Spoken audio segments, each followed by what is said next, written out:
So the best way to talk about momentum, if you've been listening to us for a while, have you been? Esther was shocked and amazed at the hills in San Francisco. She couldn't believe people actually lived on those hills. And she was even more surprised when she saw that they were driving on them. So imagine being at the top of one of those hills, and you've decided that you're going to give yourself a real personal experience in momentum. So you take your car out of gear and you take the parking brake off and you just nudge it just a little bit just to see what will happen. And then right away you realize that you know what's going to happen and you change your mind about it. So you step right out in front of your car and you let it bump up against you. Doesn't even hurt. And it stops. And then you get back in and you set the parking brake and you say, yeah, that wasn't a very good idea. Because if you waited to try to stop the momentum of that vehicle, if you went to the bottom of the hill and tried to stop it, not a good idea. And yet that's what you sometimes do with beliefs that you hold. You try to stop a belief that's been barreling down the hill for a while, path of least resistance, and you say, oh, this belief doesn't serve me, I'm just going to think something different. And we say it is unlikely that you are just going to change your thought that rapidly. But it is helpful if you understand how it all works. And it's really helpful if you care about how you feel. Because if you care about how you feel, then you're going to begin to guide more of your thoughts in accordance with what feels good, which means you're going to begin to guide more of your thoughts in accordance with what has less resistance, which means you're going to be in a place where you're going to have more people walking around the corner with the key to more things that you want, because you are not vibrationally blocking it with beliefs that are not letting them in. You're following that, aren't you? So we're eager to talk with you about whatever it is you want to talk about. Don't worry about us. We will wedge our message in the crack. We just want you to understand that it's all about vibration and that it's much easier than you have been allowing it to be for yourself. And that from this point forward, within about 30 days of just paying attention to the way you feel, you can get a whole different vibrational set point going on, which means you're going to be different in this world to every relationship that you have with everything than you have ever been before. Because you're going to begin to offer different vibrational frequencies, which means your point of attraction is going to yield different things to you. There's just one thing that we want to say to you at the beginning of this. And this is a sort of, to help you to recognize that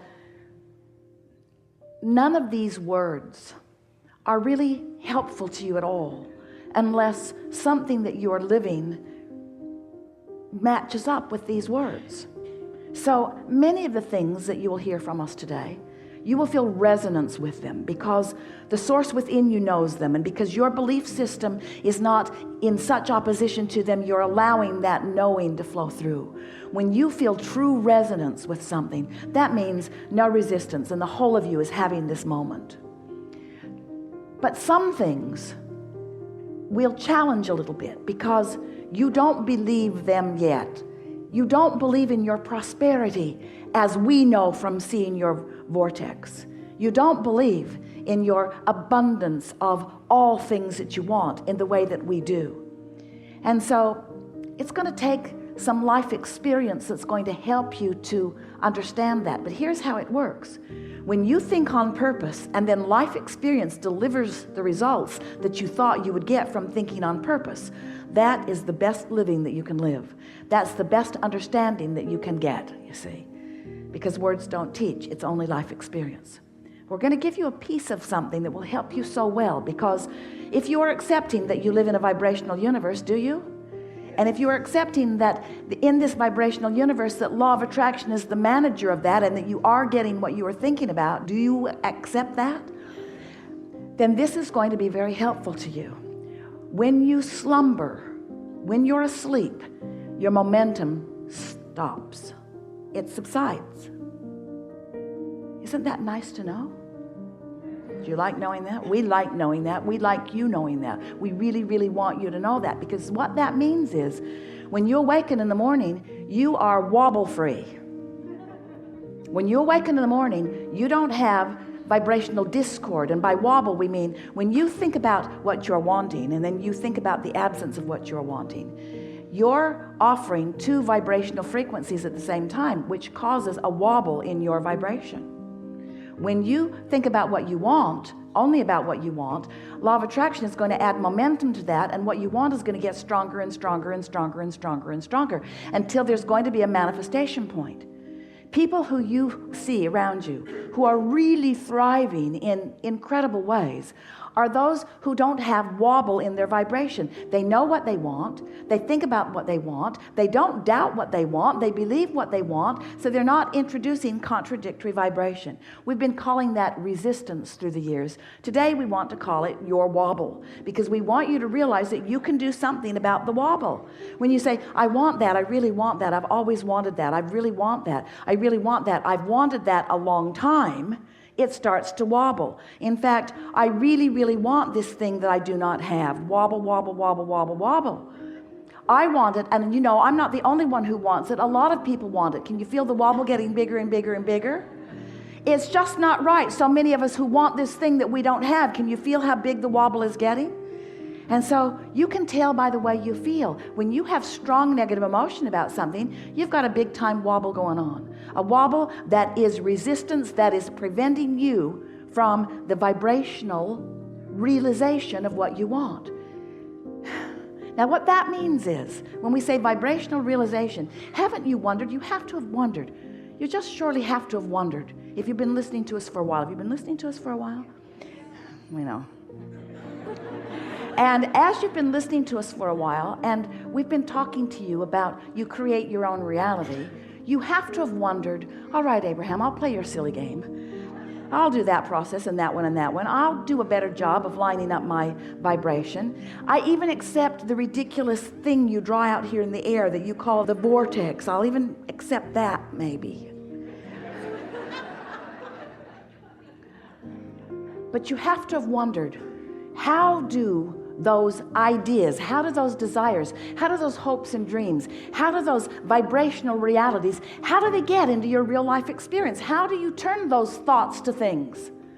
How do they become relationships and experiences? How do I get the money in the bank, Abraham? In the bank. I want to get it out of the vortex and into the bank, okay? How do I do that? And the way you do it is through the natural laws of the universe. The way you do it is by not keeping it out of the bank. That's the thing that we want you to understand. You just got to let the door open. You stop keeping it out of the bank. Now, how's that? Don't do that anymore. That's not what we're saying. We want to talk about what you are wanting to do. So the way that things move or become from an idea, from a vibrational reality into something that you are realizing is that you have to tune your frequency to the realization of it. Now we know you didn't want to hear that, but we needed to tell you that. You are the realizers. That's the best word that Esther can find. That's how manifestations occur. You realize them. You realize them by finding a frequency. And at first when you find it, it feels weird to you. Maybe it feels a little exciting for a moment. In fact, that's a moment of recognizing the full potential of your desire. You feel exhilarated about it for a moment.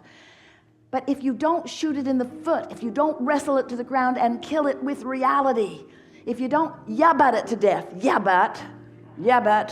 but what about this? What about this?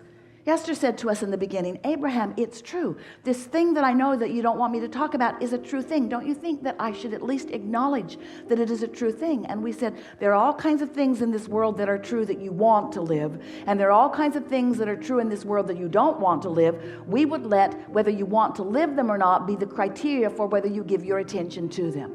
But Abraham, Esther said, it's such a big world and there are so many things out there. Am I supposed to put my head in the sand? We said, yes, and meditate. Am I supposed to put my head in the sand and just pretend that those things aren't happening? And we say, you have choice in all of that. Just know that when you give your attention to things, momentum ensues. And eventually, you can create a belief that is so strong that it will become your reality. You can also create a desire that is so strong that it can become your reality. So what's happening to you? What really happens what makes the difference? Is your belief so strong, or is your desire so strong? How does that play out? And we say, law of attraction gives you the exact balance that you've got going on. You can go a long way in cleaning up those desires. You can go a long way in improving those beliefs. You can go a long way in sifting and sorting your now reality, looking for positive aspects. You can go a long way in looking at what is and finding the things that feel the best. In other words, you have much more discernment. You have much more capability to offer vibration than you've been practicing. And we've written a lot of books with a lot of processes to help you practice, and we are impressed with the application that you've been offering. But today we want to say to you, it's so much easier if when you wake up in the morning, you just say to yourself, I could be wobble free. I'm wobble free for now. I'm wobble free. I don't have to bring into this day the things that were bothering me yesterday. I don't have to do, oh, there it is. I brought it in already. When we first started talking to Esther about this, she didn't make it till breakfast before she was wobbling all over the place, because you got lots to think about and you've got these practiced thoughts, and we don't want you to be hard on yourself about beliefs that aren't serving you, but we do want you to be aware of what beliefs you have that serve you and what beliefs that don't. Esther will find herself moving through a day, and all of a sudden she'll find herself not feeling so good, sort of this subtle feeling of discomfort, and she will stop now and say, oh, I just uncovered something that I apparently have been thinking about long enough that it surfaced just now. What was I just thinking about that gave me that funny feeling in my stomach? Because when that happens, that's a little piece of resistance that is showing itself to you. And we're not really encouraging that you sit down right then and try to talk yourself out of it, because you will only add momentum to it. But recognizing it, and then at first opportunity, identifying what it is that you do want relative to that. And then the next day, start out thinking about what you do want. You will really be pleased with how quickly you can shift the vibrational frequency of your habits of thought. You can change your beliefs. Your beliefs are only thoughts that you keep thinking, and you don't have to continue to think unhelpful beliefs. Esther will say, well, that was unpleasant and unnecessary. Unnecessary, unpleasant and unnecessary.